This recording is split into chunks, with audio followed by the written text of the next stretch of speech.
Now then, rider progress summary for Jack Caldwell. Hope I'm pronouncing that correctly, but we're at the Ulster Superbike Championships in Kirkistown, 2025.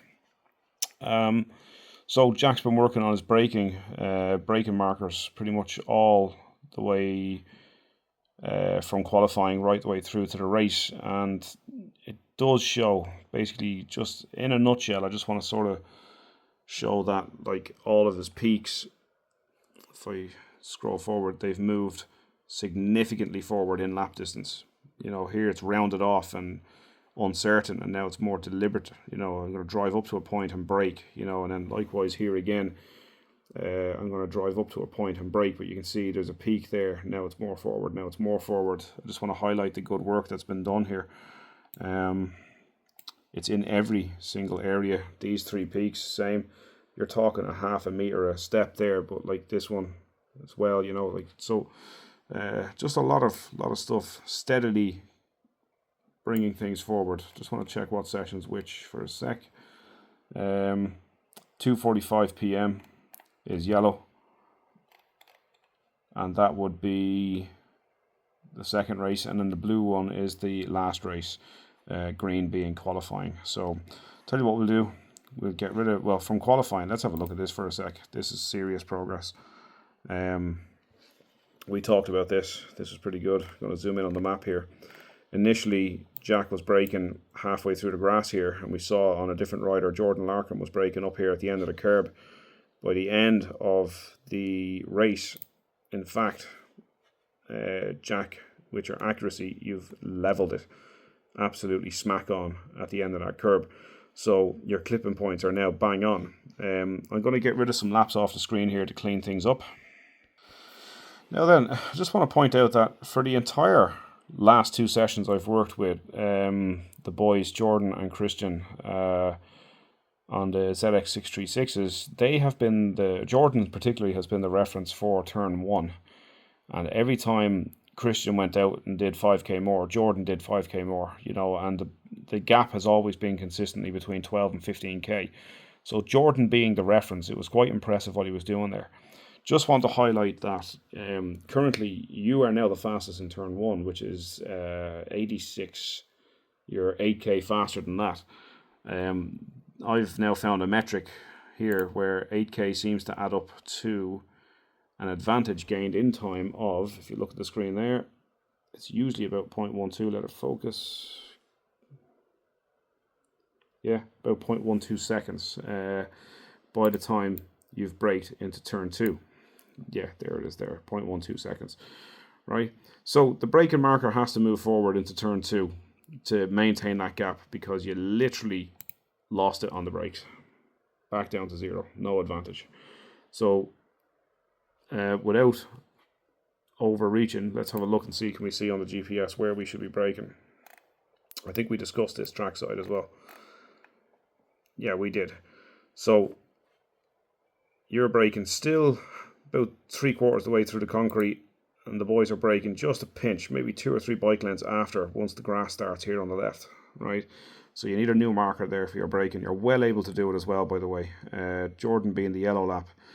I'm going to prove to you now that you're a hell of a lot better on brakes than you think you are, because this peak here, if I move that out of the way, in yellow, that's Jordan hitting the brakes for the double right-hander down the bottom of the track. If you count the chicane, it's going to be 2 rights. So that's turn 2, 3, 4, 5.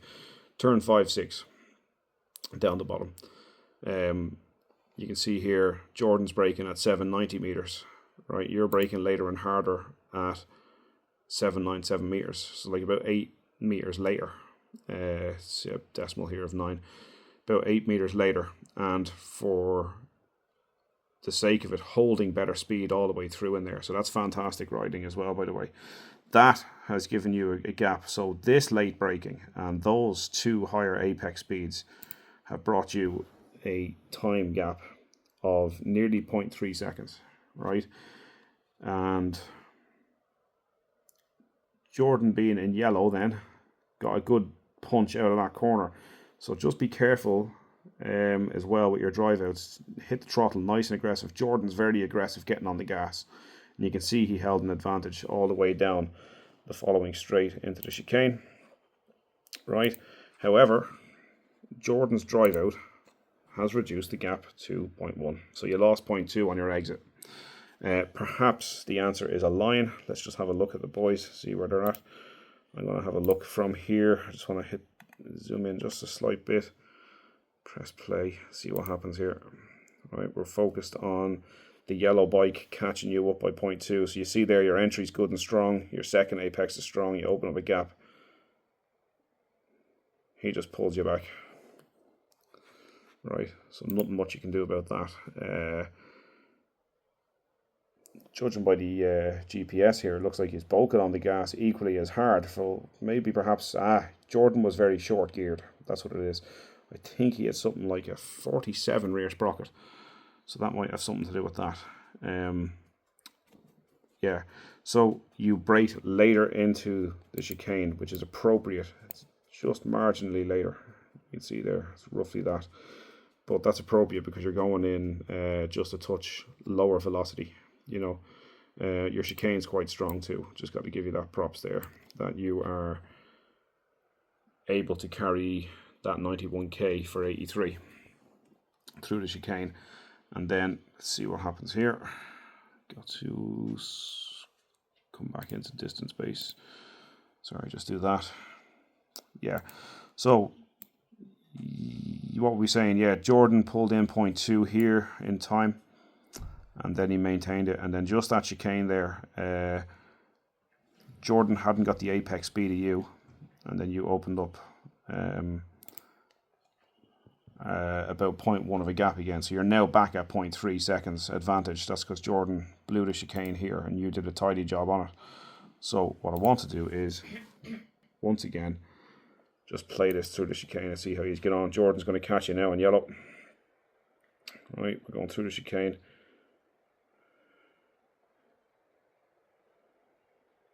And away the two of you go there. So the green one pulling nicely ahead, or the blue one even, I should say. So, anything else to come from it? Yes. I'm not worried about that braking marker. That'll come. You're talking 1782 meters for 1800. Is that right? You've gone in faster, so you do need to brake earlier, but could it be, perhaps it's not going to be the full gap, so that's 1775. If you're in there faster, let's half it. You probably could brake at 1790, so 15 meters later, going in there.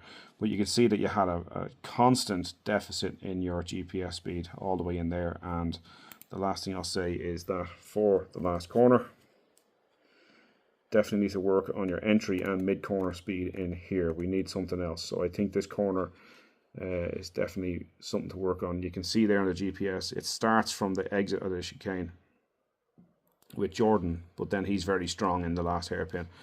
So you outdrove him here. It'd be interesting to watch this back now. So let's go back to these two pips and we'll watch it live. What's going on? Once again, Jordan in yellow. So you actually gain on him there, which is great. He's very short geared, so he should start pulling on you now. And he doesn't. So your bike's quite strong. Good power out of the bike. That's pretty good.